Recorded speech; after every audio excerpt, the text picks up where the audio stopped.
Hey everybody, Wally Renee here, and today we're going to talk a little bit about how do you restore implants in Planet Easy Emerald S. So, the first thing that you have to do, obviously, is you have to make a fantastic intraoral scan. And the first scan that you're going to make is your soft tissue scan. And typically you're going to scan this under the working arch, so in this case the maxillary arch. And what's critical of these types of scans is that you not only obtain the soft tissue around the implant site, but you also capture the proximal contact areas so that the restorations are going to slide right in without adjustments. So you want to make sure you have good data in those interproximal areas. The next thing that you're going to do once you capture your working arch is you're going to go down and capture the opposing. In this case, the opposing doesn't have to be scanned quite as good as the working arch. So you don't need to fill in every nook and cranny. You don't have to get a perfect scan. So you could kind of do it a little bit faster, a little bit more sloppy, if you will, to get some data down there. Now, the next step is to capture your bite.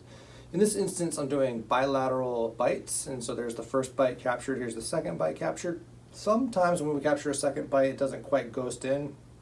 It's not that big of a deal. We're going to show you, we're just going to slide that manually into position here in a second. So here we go. Just going to grab that mandibular arch and slide it right into position, and you're going to see the automatic refinement take place, which is going to really settle that bite bilaterally for a perfect occlusion.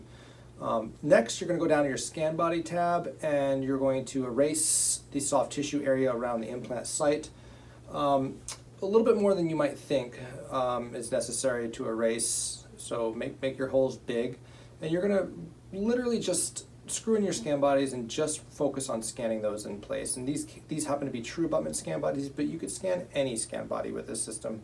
It obviously doesn't matter. STL is an STL, and so in this case, after you get done scanning your scan body, you want to make sure to really critique your models to make sure they're crisp and that you have captured the details of the scan body that are needed to appropriately align this case in laboratory software. So now, once we get all this information, in this particular case, I'm sending a true abutment, which in Romexis has a hot link that you fire it off through Romexis Cloud, and it's going to instantly go to true abutment, and they're going to almost immediately start working on this case once they receive it, and you will get an email of a crown design and an abutment design within 24 hours or so. So what they're going to do in this instance is they're going to ask for a screw retain restoration, so they're going to send a crown design back to me that I'm able to import for milling. So in this case, I'm importing their design to mill in my machine, and the reason why I want to do this is because, well, I could just spend the money on a block versus spending the money, hundreds of dollars for a lab to mill it. The nice thing about the 30S mill in this case, it's gonna go ahead and mill this in about 8 minutes with the hole in it. So I do recommend running a quality sim versus a speed sim. So if you go to your settings, you could change it to a speed to a quality simulation. This takes a little bit longer to sim out, but what you're going to get is a true representation of the final product. As it's going to come out of the mill. It's almost, it's remarkable how accurate these quality simulations are. You're going to detect any kind of errors in the mill. And so here we can see we got a perfect mill simulation. So I'm confident to go ahead and send this to the mill. In this case, I'm milling this out of Emax low translucency A1. The reason why you want to go low translucency, even if a gold anodized implant abutment, is to avoid any lowering of value that could occur from the gold show through. So here we are on the day of delivery. No adjustments. This delivery took, I don't know, 10 minutes. 10 minutes of time. We went a smidge brighter because she's told me that she's interested in bleaching.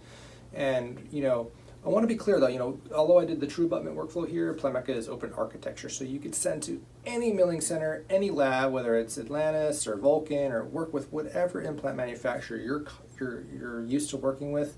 They could do the same workflow where they send you an abutment, they send you a crown design, you're able to mill it in-house and do a screw-mentable, which is when you basically cement it onto the abutment yourself and then you screw it into the mouth. So it's it's really cool.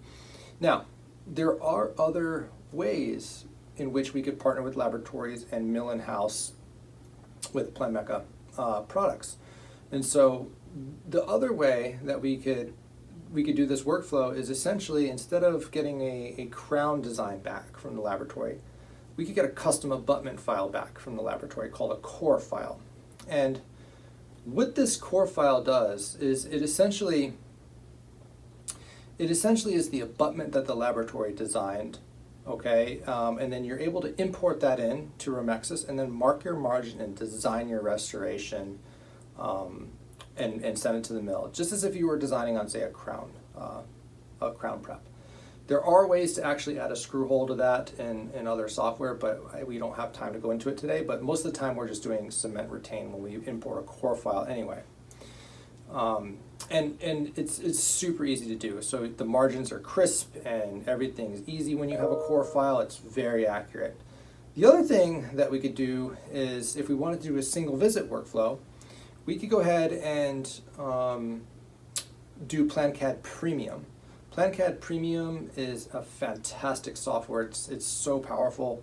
You're able to do anything that you want in PlanCAD Premium, from hybrid restorations to dentures to full arch temporary, big prosthetic restorations. And so in this case, we're doing a single visit tie base restoration, screw retained crown, where we're scanning and then we're instantly hitting the hot link to go directly into PlanCAD Premium, and now we're off to the races with the tie base, and we're able to design our screw retained crown, mill it, and bond it onto the tie base and screw it in the mouth, all within a single visit. So, you know, we basically have an unlimited amount of workflows with Planmeca because it's completely open. So, you know, I hope this helps you guys understand that there's three major workflows that you could do with implants, from partnering with a custom abutment manufacturer and importing a actual final design back into Romexis and milling, partnering with a custom abutment manufacturer and importing a core file and designing yourself natively and milling, or PlanCAD Premium with a basically same visit workflow, tie-based workflow, and doing that all in-house, and it's just phenomenal. So I hope this helped, and if there's any more questions, keep them coming. I'm happy to help. Thanks.